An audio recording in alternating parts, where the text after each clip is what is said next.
The Monaco Grand Prix has come and gone, and despite their new upgrades, Mercedes don't seem to be any faster than the previous race in Miami. Or are they?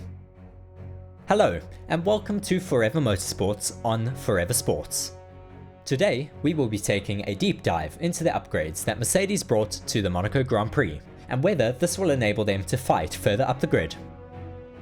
Mercedes have been off the pace of the top teams since the start of the new regulations that were introduced in 2022.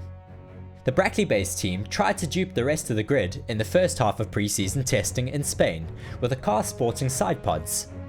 But come pre-season testing in Bahrain, before the first race of the new regulations, no such side pods were present on their car.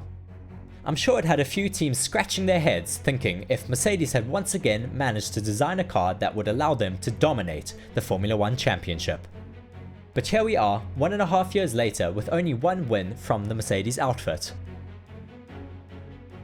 For some time, a B-Spec car has been spoken about, due to the overall lack of pace from the Mercedes team.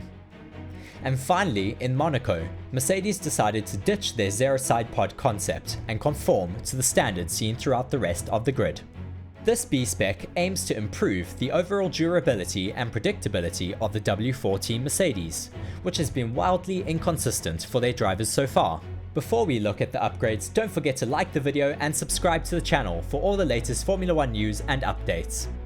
6 major upgrades form the basis for the W14B, which consists of the following. Front suspension. The first major change was to their front suspension. We can see how the top wishbone of the front suspension has been lifted as high as it can go to improve stability and predictability under braking. This design takes a lot of inspiration from the Red Bull front suspension, which has been called an anti-dive suspension.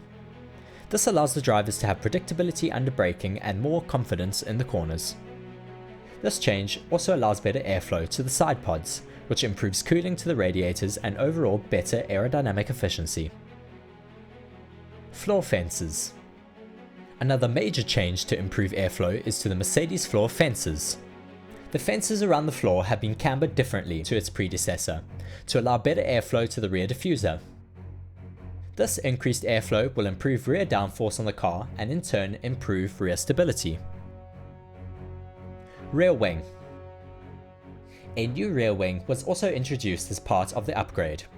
This new wing consists of a change to the upper wing flap element, which will improve the rear downforce to the car as well as it creates a low pressure zone at the rear, which in turn increases the rear floor load and increases downforce to the rear of the car. Rear brake duct winglets.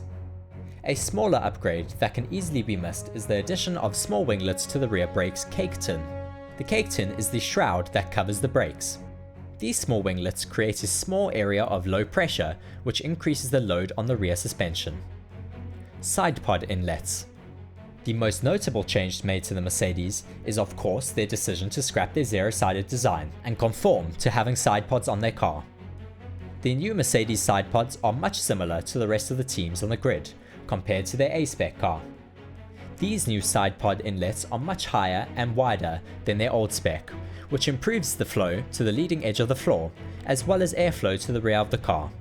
This results in more load acting on the floor of the car, further improving efficiency and downforce.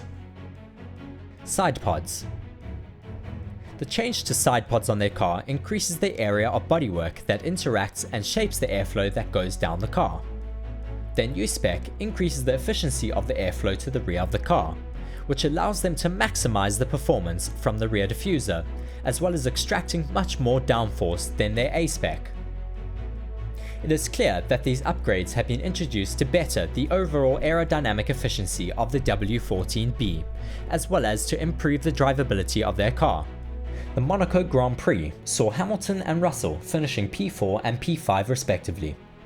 Hamilton seemed to be relatively happy with the performance of the car with its new upgrades, saying after the race, "I'm really happy, we've moved forwards. Coming into this weekend, I didn't know where we would stand, so to take 4th and 5th is good points for the team.